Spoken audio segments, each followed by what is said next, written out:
इस वीडियो में हम बात करेंगे धारा 452 के बारे में। इंडियन पीनल कोड का आईपीसी का ये सेक्शन है 452 452। तो ये क्यों लगाई जाती है? देखिए, हाउस ट्रेसपास के बारे में इंडियन पीनल कोड के जो सेक्शन हैं 441 से लेकर 461 तक, ये 20 जो आईपीसी के सेक्शन हैं वो हाउस ट्रेसपास की बात करते हैं, मतलब किसी के घर में ज़बरदस्ती घुसना। इसकी अलग अलग कंडीशंस होती हैं।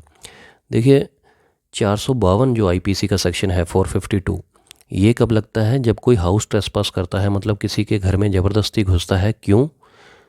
जब उसको कोई किसी के घर में घुस के किसी दूसरे पर्सन को डराता है, धमकाता है, या उसका रास्ता रोक लेता है, उसको रोक के रखता है, उसको बंधक बना के रखता है, या उसके साथ मारपीट करता है। तो अगर ऐसा कोई काम करता है, कोई किसी के घर में घुस के कोई ऐसा काम करता है, तो 452 आईपीसी का सेक्शन लगता है। अब जिसके घर में वो एंट्री की है उसने, ज़रूरी नहीं है कि उसके कमरे में जाए। अगर उसका मेन गेट उसने क्रॉस कर लिया है, उसके घर में 2 कदम भी रख लिए हैं, मतलब उसके घर में एंट्री हो गई है, तो फिर 452 आईपीसी का सेक्शन बनेगा, अगर उसके साथ कोई ऐसा ऑफेंस करता है वो। अब जो कंडीशन ये है कि जिसके साथ उसने ऐसा ऑफेंस किया है, ज़रूरी नहीं है कि वो उस मकान का मालिक हो, बस कंडीशन ये है कि वो उस घर में रह रहा हो। अब वो मकान मालिक भी हो सकता है, किराएदार भी हो सकता है, कोई भी हो सकता है। लेकिन अगर कोई किसी घर में रहता है और उसके साथ कोई सामने वाला व्यक्ति ज़बरदस्ती उसके घर में घुस के उसको डराता धमकाता है, तो भी 452 आईपीसी का सेक्शन लगेगा।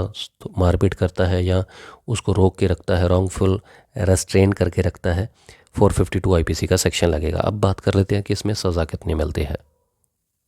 देखिए, इसमें 7 साल तक की सज़ा का प्रावधान है। जब किसी पर 452 आईपीसी का सेक्शन लगता है तो 7 साल तक की सज़ा इसमें हो सकती है। और ये जो ट्रायल है ये लोअर कोर्ट में चलता है, मतलब जो जुडिशियल मजिस्ट्रेट फर्स्ट क्लास होते हैं उसकी अदालत में ये केस चलता है। ये नॉन बेलेबल ऑफेंस है। नॉन बेलेबल का मतलब क्या है? कि ये गैर जमानती अपराध है। मतलब जो बेलेबल ऑफेंस होते हैं, जमानती अपराध होते हैं, उनकी जमानत तो थाने में ही, पुलिस स्टेशन में ही हो जाती है। लेकिन जो गैर जमानती अपराध होते हैं, जो नॉन बेलेबल होते हैं, उनकी ज़मानत थाने में नहीं होती है। एक बार एफआईआर होने के बाद आपको कस्टडी में जाना पड़ता है, आपको जेल में जाना पड़ता है। उसके बाद बेल एप्लीकेशन लगानी पड़ेगी कोर्ट के अंदर। फिर कोर्ट पे डिपेंड करता है कि आपको बेल कब देनी है, आपको बेल अलाउ करनी है या डिसमिस करनी है। ये एक कॉग्निजेबल ऑफेंस है, मतलब बहुत ज़्यादा सीरियस ऑफेंस है। पुलिस इसमें एफआईआर होने के बाद अक्यूज़ को, जिसके खिलाफ एफआईआर हुई है, उसको बिना किसी वारंट के, बिना किसी नोटिस के गिरफ्तार कर सकती है। उसको बोलते हैं कॉग्निजेबल ऑफेंस। ये एक नॉन कंपाउंडेबल ऑफेंस है। नॉन कंपाउंडेबल का मतलब होता है कि ये गैर समझौतावादी ऑफेंस है।